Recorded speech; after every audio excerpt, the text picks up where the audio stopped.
अयोध्या में सप्त सागर कॉलोनी में प्रशासन द्वारा रात के अंधेरे में मनीषा गुप्ता का मकान व विमलेश सिंह की बाउंड्री जबरन गिराए जाने के विरोध में पूर्व मंत्री तेज नारायण पांडे पवन जी ने मौके पर पहुंचकर पीड़ित परिवारों से मुलाकात कर उनसे पूरे प्रकरण को जाना व साथ खड़े रहने का भरोसा दिलाया। इस मौके पर पूर्व मंत्री पवन पांडे ने कहा कि दोनों परिवारों की रजिस्ट्री है, दाखिल खारिज है और विकास प्राधिकरण से नक्शा पास है, फिर भी अवैध तरीके से योगी सरकार के अधिकारियों ने घर पर बुलडोजर चला दिया। अगर मकान अवैध था तो बैंक ने लोन कैसे पास किया, नक्शा कैसे पास हुआ, दाखिल खारिज कैसे हुई, जिसमें लेखपाल की रिपोर्ट भी लगती है।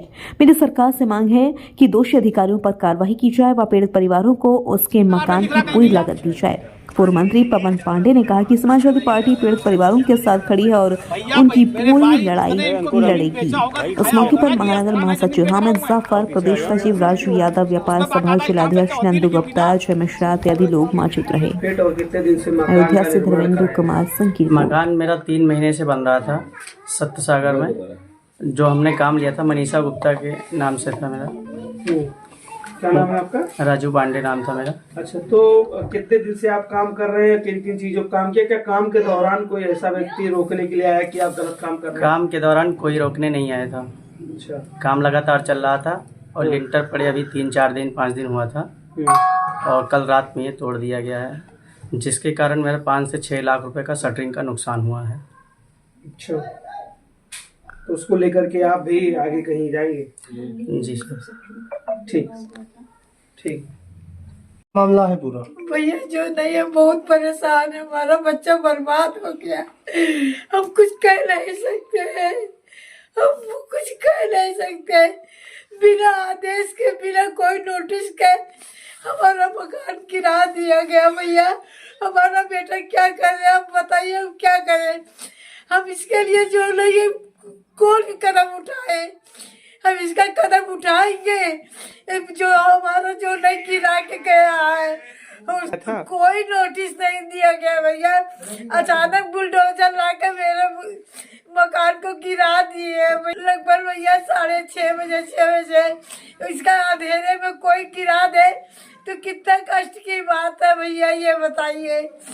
कितना कष्ट की बात है कि कोई गिरा दे बिना कानून के। हमारे दरोगा साहब कह रहे हैं बिल्कुल जो नहीं है नाजायज हुआ आप लोग के साथ में। हमारे दरोगा साहब भी नहीं कुछ जवाब दे रहे हैं कि जो नहीं है एसडीएस साहब बाटे वो नहीं गिरा दी भैया। रेखपाल है भैया, गिरा दिए। हमारा राजकुमारी नाम है भैया। पटना के रहने वाले हुए 2021 में हमने ज़मीन लिया था। ये 3800 स्क्वायर फीट ज़मीन थी।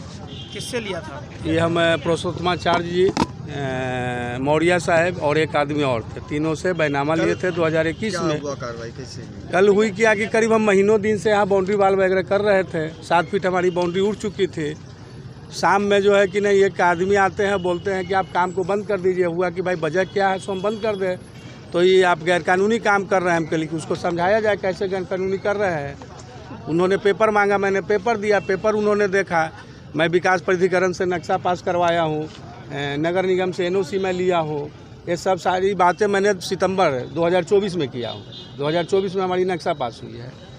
फिर उसके बाद एक किसी पदाधिकारी से हमको बात करवाते हैं, पूछते हैं कि क्या नाम हुआ, कैसे हुआ। उसके बाद में बोलते हैं कि आधा घंटा के अंदर में आप अपने बाउंड्री को अपने से ढा दो, नहीं तो तुम्हारे ऊपर मुकदमा किया जाएगा। तो हमने बोला साहब मैंने तो बैनामा लिया है, अगर मैं गलत हूँ तो उसके लिए हमको चांस दिया जाए। हम पेपर दिखलाते हैं, हर चीज़ आपसे यह करते हैं, फेस टू फेस मिलते हैं। उन्होंने कोई चांस नहीं दिया। एक ही बार में जो है करीब 6 बजे करीब में जेसीबी आती है हमारी प्लॉट पर और उसके बाद हमारी बाउंड्री को 7 फीट का बाउंड्री जो बना हुआ था उसको ढा दिया जाता है। और उसके बगल में एक मकान बना हुआ था। कितने की जमीन थी? तकरीबन हम 1,80,00,000 रुपये में लिए थे। कितनी जमीन? ये ज़मीन हम टोटल 11,000 स्क्वायर फीट लिए थे। क्या नाम है आपका? जी मेरा नाम विमलेश सिंह हुआ।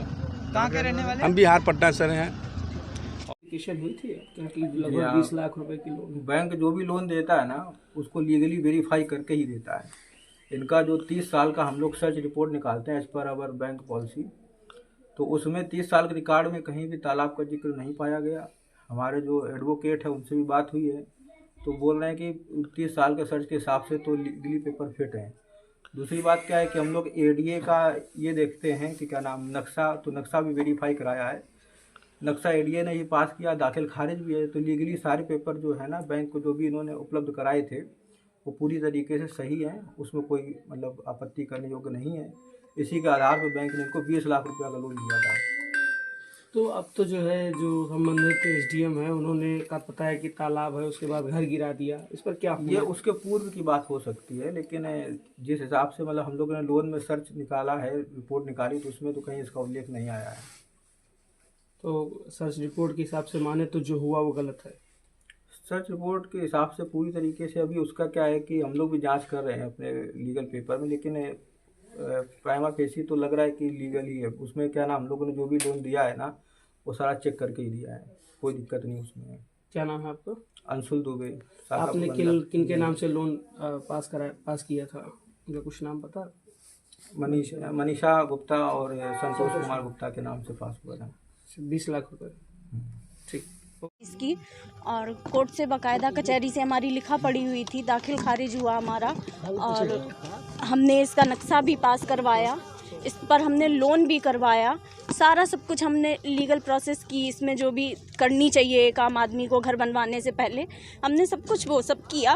और अब जो हमारा बनने लगा, लेंटर हमारा पड़ गया, तो आगे बोल दिए कि यहाँ पर तालाब था, 3 महीने से बन रहा था, तब किसी ने नहीं कहा कि यहाँ पे आपका इलीगल वर्क हो रहा है। अगर इलीगल था तो हमारे ये पेपर्स क्यों हमारे अप्रूव हुए, क्यों हमारे पास हुए सारी चीज़ें। और अब जब हमारा बन गया, हमने अपनी सारी जीवन की कमाई लगा दी, तो आके हमारा गिरा दिया गया और हमें नोटिस भी नहीं दिया। कल एसडीएम सर आए थे, विकास दुबे थे, उनसे बहुत कहा कि सर हमको टाइम दे दीजिए थोड़ा सा, हमारे पास पेपर्स हैं। बोले नहीं, ये तो तालाब की ज़मीन है, हम 1 मिनट नहीं देंगे। और बस उन्होंने कोई बात नहीं सुनी, बस सीधे गिरवा दिया इसको। तो हम हाई कोर्ट में जाएंगे, हमारे पास जब सारे लीगल पेपर्स हैं तो हम किसी से डरेंगे नहीं, किसी से पीछे नहीं हटेंगे। हम हाई कोर्ट में जाएंगे और हमें इंसाफ चाहिए। हम योगी जी से, मोदी जी से यही कहते हैं कि हमको इंसाफ चाहिए। हमें हमारी जब ज़मीन अगर गलत होती तो फिर क्यों हमारे ये सारे पेपर्स पास हुए, क्यों हमारे हुए, उनकी सबकी कार्रवाई होनी चाहिए, सबकी जांच होनी चाहिए। पूरी हम जांच की मांग करते हैं कि सारा हमारी इसकी जांच हो, तहकीकात हो और हमारे पेपर्स चेक किए जाएं, सब कुछ देखा जाए और जो भी हमें न्याय। क्या नाम है आपका? मनीषा गुप्ता। विकास प्राधिकरण के अधिकारियों ने इनका नक्शा पास किया जमीन पर, और उसके बाद इन्होंने बनवाना शुरू किया, बैंक से लोन लिया। और बैंक से लोन लेने के बाद 3 महीने से निरंतर काम चल रहा था। और कल रात में कितने बजे? 8 बजे। कल रात में 8 बजे योगी सरकार के अधिकारी चोरों की तरह रविवार के दिन बगैर कोई नोटिस दिए, क्या आपको नोटिस दिया को बार? कभी नहीं। अभी तक इनको 3 महीने से इनका मकान बन रहा था, मकान की जमीन की रजिस्ट्री हुई। रजिस्ट्री कहाँ हुई? फैजाबाद में, कचहरी में, सरकारी अधिकारियों द्वारा रजिस्ट्री की गई। अगर ये जमीन तालाब की थी तो रजिस्ट्री कैसे हुई? अगर ये जमीन गड़बड़ थी तो बैंक से लोन कैसे हुआ? और अगर जमीन गड़बड़ थी तो दाखिल खारिज कैसे हुई? और अगर जमीन गड़बड़ था तो विकास प्राधिकरण के अधिकारियों ने नक्शा कैसे पास किया? इसका मतलब कि योगी सरकार के सारे अधिकारी भ्रष्टाचारी हैं और भ्रष्टाचार में उन्होंने सारे काम किए। मकान बनाया इन्होंने, मध्यम वर्गीय परिवार की हैं। 3 महीने से मकान इनका बन रहा था, ईटा गिट्टी मोरंग बालू सरिया 1-1 रुपया जोड़ के उन्होंने लाया होगा। हमने कैसे 2-2 रुपया और लोन लिया, बोलिएगा, और लोन लिया इन्होंने, लोन भी लिया, बैंक ने लोन भी किया, दाखिल खारिज भी हुआ, नक्शा भी पास हुआ, बैंक से लोन भी हुआ, मकान बन रहा था। और बगैर एक बार कोई नोटिस दिए, अगर इनकी जमीन गड़बड़ थी, मकान गड़बड़ था या कोई कमी थी तो जिला प्रशासन को नोटिस देना चाहिए था। जिला प्रशासन नोटिस देता, 1 बार देता, 2 बार देता, 3 बार देता, लेकिन जिला प्रशासन ने कोई नोटिस नहीं दिया और इनका मकान कल रात में चोरों की तरह आके बुलडोजर से गिरा दिया। यह है भारतीय जनता पार्टी की, योगी आदित्यनाथ की सरकार और यहाँ पर अधिकारी। किसी का मकान गिरा देंगे, जिसका चाहेंगे गिरा देंगे, लूट लेंगे। यही केवल अयोध्या में भाजपा की सरकार में हो रहा है। हमारी तो ये मांग है, जिन अधिकारियों ने दाखिल खारिज किया है, जिन अधिकारियों ने इनका नक्शा पास किया है और जो भी सरकारी अधिकारियों ने इनके उस पर कलम चलाई है, उन सारे अधिकारियों पर कार्रवाई होनी चाहिए और उनसे मुआवजा पूरा वसूलना चाहिए। उन अधिकारियों से मुआवजा वसूल कर जितना इनके जमीन का पैसा है, मकान में लगा है, सीमेंट गिट्टी मोरंग बालू का पैसा सब इनको दिया जाए। अधिकारी अगर इस तरह लूट रहे, बताइए, सुप्रीम कोर्ट ने कहा कि आप बगैर नोटिस दिए मकान नहीं गिरा सकते, बगैर आप नोटिस दिए, बगैर आप बात किए बुलडोजर नहीं चलाएंगे। लेकिन आज योगी आदित्यनाथ की सरकार और फैजाबाद के अधिकारी सुप्रीम कोर्ट से बड़े हैं, बुलडोजर चला रहे हैं। गुप्ता जी का पूरा परिवार सामने खड़ा है और पूरी छत बिल्डिंग पड़ने के बाद गिर गई है। इतना अत्याचार जुल्म हो रहा है भाजपा की सरकार में। हम इसकी लड़ाई लड़ेंगे, अधिकारियों से मिलेंगे, बात करेंगे। नक्शा पास किया था, विकास पात्रण के बर्खास्त किए जाएं। इसका मतलब वो एक नंबर के चोर हैं। अगर चोर ना हो, ये सप्त सागर कॉलोनी है और ये हमारे पीछे खड़े हैं संतोष गुप्ता, और ध्यान से देख लो, संतोष गुप्ता नाम है, गुप्ता जी हैं। और ये बगल में इनके श्रीमती मनीषा गुप्ता जी हैं। दोनों लोग मेरे बगल में खड़े हैं। और पीछे ये बिमलेश सिंह, ये पटना के रहने वाले हैं, पटना के रहने वाले हैं श्री बिमलेश सिंह। ये गुप्ता परिवार है। पीछे देख लो, पूरी बिल्डिंग जो गिरी हुई है, छत, ये जो छत पूरा गिरा हुआ देख लीजिए आप लोग, छत। मनीषा गुप्ता और इनके पति संतोष गुप्ता ने 2018 में जमीन ली। कितनी जमीन है ये? 1800 स्क्वायर फीट। इन्होंने 1800 स्क्वायर फीट जमीन लिया। जमीन लेने के बाद उस जमीन का दाखिल खारिज कराया। दाखिल खारिज अयोध्या के अधिकारियों द्वारा तहसील में किया गया। उसके बाद इन्होंने बैंक का लोन लिया।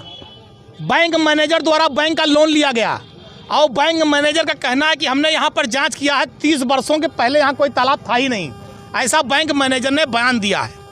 उसके बाद इनकी ज़मीन पर जो बिल्डिंग इन्होंने बनाना शुरू किया, जो आप देख रहे हैं, जो योगी सरकार के बुलडोजर ने गिराया है बगैर किसी नोटिस के। 3 महीने से लगातार काम चल रहा था। 3 महीने से छत पड़ गई थी पहली, दूसरा ऊपर काम चल रहा था। इन्हें कोई नोटिस नहीं दी गई। इनका इस ज़मीन पर दाखिल खारिज है। विकास प्राधिकरण से पूरी तरह से नक्शा पास है। विकास प्राधिकरण का नक्शा किसने पास किया? योगी सरकार के अधिकारियों ने। जमीन का दाखिल खारिज किसने किया? योगी सरकार के अधिकारियों ने। योगी सरकार के अधिकारियों ने दाखिल खारिज किया। नक्शा किसने पास किया? योगी सरकार के अधिकारियों ने। लोन किसने किया? बैंक के मैनेजर ने। बैंक सरकारी किस बैंक से है? यूनियन बैंक, सरकारी बैंक है यूनियन बैंक। उसके बैंक के मैनेजर ने पास किया। और उसके बाद सुप्रीम कोर्ट का आदेश है कि बगैर किसी नोटिस से किसी के मकान पर बुलडोजर नहीं चलेगा। अभी कुछ दिन पहले सर्वोच्च न्यायालय ने आदेश दिया है। लेकिन पूछ लीजिएगा भी आप गुप्ता फैमिली से, इन्हें कोई नोटिस नहीं दी गई। एक भी नोटिस, सिंगल नोटिस इनको नहीं दी गई। और कल रात में चोरों की तरह बुलडोजर लेकर आए और इनका पूरा मकान गिरा दिया। इनका पूरा मकान गिरा दिया। इन्हें कोई नोटिस नहीं। अगर इनकी ज़मीन गड़बड़ थी तो इनको नोटिस देते, ये कोर्ट जाते, मुकदमा लड़ते, अपनी बात कहते। लेकिन ये तो हिटलर को फेल किए हैं भाजपा सरकार वाले कि न कोई नोटिस देंगे, न कोई बात करेंगे, सीधे आएंगे बुलडोजर लेके मकान गिरा देंगे, जिसकी समाजवादी पार्टी निंदा करती है। भारतीय जनता पार्टी की सरकार के जो ये अधिकारी हैं, जिन्होंने दाखिल खारिज कराया, जिन्होंने विकास प्राधिकरण से नक्शा पास कराया और जिन्होंने इसको गिराया बुलडोजर से, इन सब पर कार्रवाई होनी चाहिए। इन पर मुकदमा लिखा जाना चाहिए गुंडई का। इन पर मुकदमा लिखा जाना चाहिए मकान तोड़ने का। जितनी धाराएं लग सकती हैं सब पे मुकदमा होना चाहिए। और इन अधिकारियों से जुर्माना वसूल कर जितना गुप्ता फैमिली का नुकसान हुआ है उसकी भरपाई इन अधिकारियों के जेब से होनी चाहिए। ये हम लोग मांग कर रहे हैं। खून पसीने की कमाई से आदमी लोन लेकर मकान बनाता है, ईंटा गिट्टी मोरंग बालू सरिया लाता है, उसके बाद लेबर मिस्त्री का खर्चा अलग से देता है। ये भाजपा सरकार में वो लोग नहीं हैं जो गरीबों की ज़मीन को सस्ते में लेकर बेचकर पैसा कमा रहे हों। ये मध्यम वर्गीय लोग हैं। अपना 1-1 रुपया जोड़कर मकान बना रहे थे। लोग टूट जाते हैं घर बनाने में और तुम तरस नहीं खाते बुलडोजर चलाने में। योगी सरकार ने गरीबों पर, मकानों पर बुलडोजर चलाया। और ये बिमलेश सिंह पटना से आए हैं, करोड़ों की ज़मीन लिए हैं। इनका भी न कोई नोटिस, न कोई बयान, न कोई पर्चा, सीधे बुलडोजर। तो जो बुलडोजर की कार्रवाई है ये गलत है। तालाब पहले से अंकित है, इसलिए अंकित है। अगर अंकित था तो रजिस्ट्री कैसे हुई? दाखिल खारिज कैसे हुआ? तालाब पर विकास प्राधिकरण नक्शा कैसे पास किया? इन अधिकारियों को बर्खास्त करना जाना चाहिए। जिन अधिकारियों ने, भाई जब इनकी ज़मीन की दाखिल खारिज हो गई तो यानी ज़मीन सही है। अगर विकास प्राधिकरण का अधिकारी नक्शा पास कर रहा है इसका मतलब ज़मीन सही है। अगर बैंक उस ज़मीन पर लोन दे रहा है इसका मतलब ज़मीन सही है। इनके पास 3 प्रमाण पत्र हैं सही होने के। इन सारे अधिकारियों अगर ये गलत हैं तो सबसे पहले उत्तर प्रदेश के मुख्यमंत्री को चाहिए इन तीनों अधिकारियों को, जो तीनों हैं, सबको बर्खास्त कर दें और उनके ऊपर वो मुआवजा लगा दें। जितना इनका नुकसान हुआ सारा मुआवजा की भरपाई अधिकारियों के जेब से की जाए, वरना ये माना जाएगा कि भाजपा की सरकार गुंडाई कर रही है। जिसका मकान और ज़मीन चाहेगी, जो हमें कब्जा करेगी, वो परंपरा कायम की जा रही है। तो आदेश है